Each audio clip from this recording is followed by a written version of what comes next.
দৈনিক প্রথম আলো আজকে তাদের প্রথম পাতার প্রায় পুরোটাই বরাদ্দ করেছে নির্বাচনী সংবাদ দেওয়ার জন্য, এবং তাদের আজকের নির্বাচনী সংবাদের প্রধান যে বিষয়বস্তু সেটি হচ্ছে নারী। এ সংক্রান্ত যে প্রধান প্রতিবেদনটি, তার শিরোনাম ৭৮ নারী প্রার্থীর অধিকাংশই উচ্চশিক্ষিত, কর্মজীবী ৬৫%। এর পাশাপাশি আরেকটি খবরে প্রথম আলো জানাচ্ছে নারী প্রার্থীরা ছুটছেন পথে পথে, যাচ্ছেন ভোটের দুয়ারে।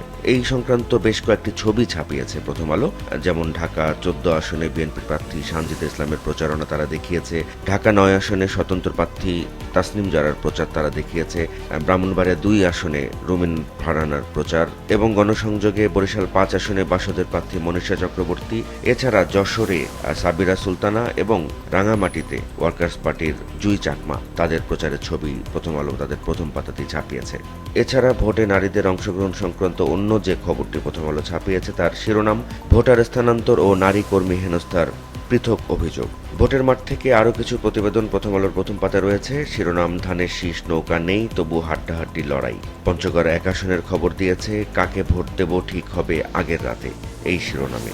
নির্বাচন সংক্রান্ত নয় এমন দু একটি খবর প্রথম আলোর প্রথম পাতায় রয়েছে, যেমন একটি শিরোনাম জামাত আমিরের এক্স হ্যান্ডেল থেকে দেওয়া পোস্ট নিয়ে শোরগোল, এবং আরেকটি খবরের শিরোনাম ভারত ম্যাচ বয়কট করে বিশ্বকাপ খেলবে পাকিস্তান। এটি টি-20 ওয়ার্ল্ড কাপের খবর। চলে যাচ্ছি প্রথম আলোর শেষ পাতায়। চট্টগ্রাম বন্দর সংক্রান্ত একটি খবর রয়েছে, দর কষাকষি ডিপি ওয়ার্ল্ডের সঙ্গে, বন্দরে অচল অবস্থা। এছাড়া গণমাধ্যম সম্প্রচার কমিশন অধ্যাদেশের খসড়া নিয়ে উদ্বেগ, এই শিরোনামে একটি খবর ছাপিয়েছে প্রথম আলো। এটি সম্পাদক পরিষদ এমন উদ্যোগ জানিয়েছে। দৈনিক সমকালের প্রধান শিরোনাম সহিংসতার উচ্চ ঝুঁকিতে ১৩ সংসদীয় আসন। এই খবরে সমকাল বলছে পাবনা ১, ৩, খুলনা ৫, পটুয়াখালী ৩, বরিশাল ৫, টাঙ্গাইল ৪, শেরপুর ৩, ঢাকা ৮, ঢাকা ১৫, ঢাকা ৭, কুমিল্লা ৪, নোয়াখালী ৬ এবং চট্টগ্রাম ১৫ এই সংসদীয় আসনগুলো সহিংসতার উচ্চ ঝুঁকিতে রয়েছে। পাশাপাশি আরেকটি খবরে সমকাল জানাচ্ছে ভোটের পর নতুন সরকার, বিভ্রান্তি ১৮০ কর্মদিবসে।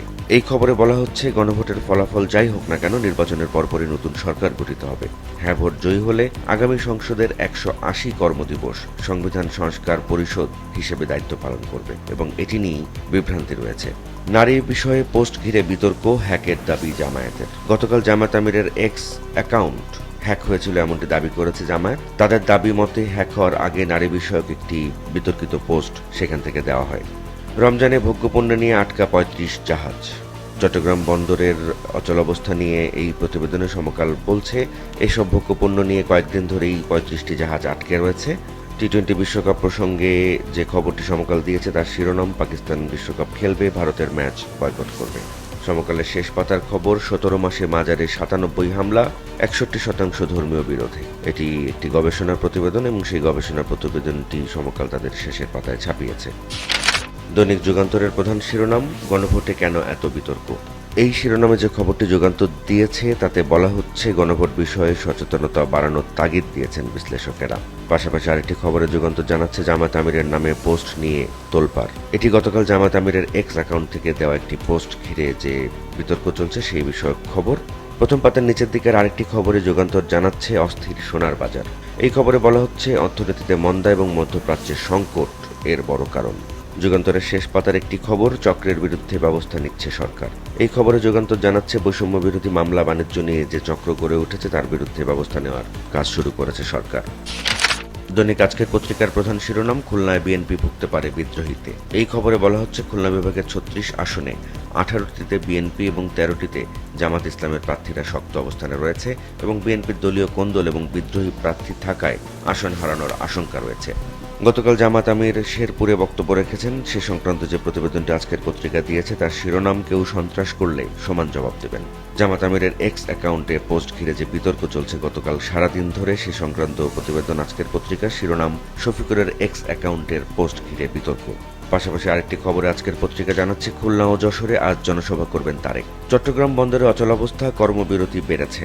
গত কয়েকদিন ধরে চট্টগ্রাম বন্দরে বিদেশি প্রতিষ্ঠানকে ইজারা দেওয়া নিয়ে যে বিতর্ক চলছে এবং সে সংক্রান্ত যে প্রতিবাদ চলছে, কর্মসূচি চলছে, সেই খবরটি আজকের পত্রিকায় শিরোনামে ছাপিয়েছে। লিমনের পায়ে গুলি, র্যাবের জড়িতদের অবস্থান জানতে চেয়েছে হাইকোর্ট। এটি আজকের পত্রিকার আরেকটি খবরের শিরোনাম। এটি আওয়ামী লীগ আমলে 15 বছর আগে লিমন হোসেন নামে একজনকে র্যাব কর্মকর্তারা গুলি করে সে সংক্রান্ত ঘটনার আপডেট জানতে চেয়েছে হাইকোর্ট, সেইটি আজকের পত্রিকা এই প্রতিবেদনে জানাচ্ছে।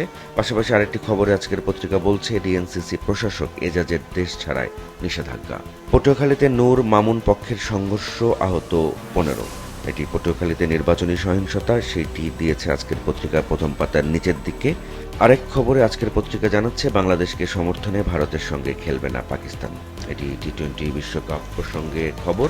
চলে যাচ্ছে আজকের পত্রিকার শেষ পাতায়। একটি খবরে পত্রিকাটি জানাচ্ছে হাসিনার বিরুদ্ধে আরও 2টি মামলার রায় আজ। দৈনিক কালবেলার প্রধান শিরোনাম প্রাথমিকে ফিরছে পরীক্ষা, বদল আসছে মূল্যায়নও। এই খবরে বলা হচ্ছে প্রাথমিক এবং গণশিক্ষা পদ্ধতিতে খাতা কলমের সেই চিরচেনা লড়াই আর পরীক্ষার আগে সেই টানটান উত্তেজনা আবারও ফিরছে প্রাথমিকের আঙিনায়। নির্বাচন সংক্রান্ত বেশ কয়েকটি খবর রয়েছে কালবেলার প্রথম পাতাতে। একটি শিরোনাম দক্ষিণের উন্নয়নকে অগ্রাধিকার দিয়ে রূপরেখা দেবেন তারেক রহমান। এটি খুলনা এবং যশোরে বিএনপির নির্বাচনী জনসভা ঘিরে তাদের প্রতিবেদন। আরেকটি খবরে কালবেলা জানাচ্ছে গণভোটের প্রচার নিয়ে বিভ্রান্তি। অন্য আরেকটি খবরের শিরোনাম জামাত আমিরের নারীবিদ্বেষী পোস্ট ঘিরে শোরগোল, বিক্ষোভ, এবং জামাত দাবি করেছে তাদের আইডি হ্যাক হয়েছিল। কালবেলার শেষ পাতার খবর এনসিটি ইস্যুতে বদলি আরও 7 কর্মচারী, আজও কর্মবিরতি। দৈনিক কালের কণ্ঠের প্রধান শিরোনাম বিদ্রোহীতে কঠোর বিএনপি, ভোটের বাকি আর 10 দিন এবং এই সময়ে এসে বিএনপি বিদ্রোহী প্রার্থীদের বিষয়ে বেশ কঠোর অবস্থানে গিয়েছে, এমনটি বলা হচ্ছে এই প্রতিবেদনে। পাশাপাশি আরেকটি খবরে বলা হচ্ছে পোস্টাল ব্যালটে ভোটের গোপনীয়তা নিয়ে সংশয় এবং জাতীয় সংসদ নির্বাচনকে ঘিরে যে পোস্টাল ব্যালটের ব্যবস্থা করা হয়েছে সেই ভোটের গোপনীয়তা নিয়ে যে সংশয় দেখা দিয়েছে সে সংক্রান্ত প্রতিবেদন এটি। চট্টগ্রাম বন্দর সংক্রান্ত যে খবর সেই খবরের শিরোনাম কর্মবিরতিতে অচল চট্টগ্রাম বন্দর। এই খবরে কালের কণ্ঠ বলছে এনসিটি বিদেশিদের হাতে দেওয়ার প্রতিবাদ করা হচ্ছে এবং আজও 8 ঘন্টা কর্মবিরতি পালনের ঘোষণা দিয়েছেন প্রতিবাদকারীরা। 37,000 কোটি টাকায় বোয়িং এর বিমান কিনতে তোড়জোড়। এই খবরে বলা হচ্ছে যে নির্বাচনের মাত্র 10 দিন আগে যুক্তরাষ্ট্রের উড়োজাহাজ নির্মাতা কোম্পানি বোয়িং এর সঙ্গে 37,000 কোটি টাকার বিশাল চুক্তি সই করার তোড়জোড় চলছে। কালের কণ্ঠের শেষ পাতার খবর তীব্র লোডশেডিং এর শঙ্কা। এই খবরে কালের কণ্ঠ জানাচ্ছে সামনে রমজান এবং গ্রীষ্মকাল আসছে এবং স্বাভাবিকভাবে বিদ্যুতের উপর চাপ তখন বাড়বে। এই সময়ে তীব্র লোডশেডিং এর শঙ্কা তৈরি হয়েছে।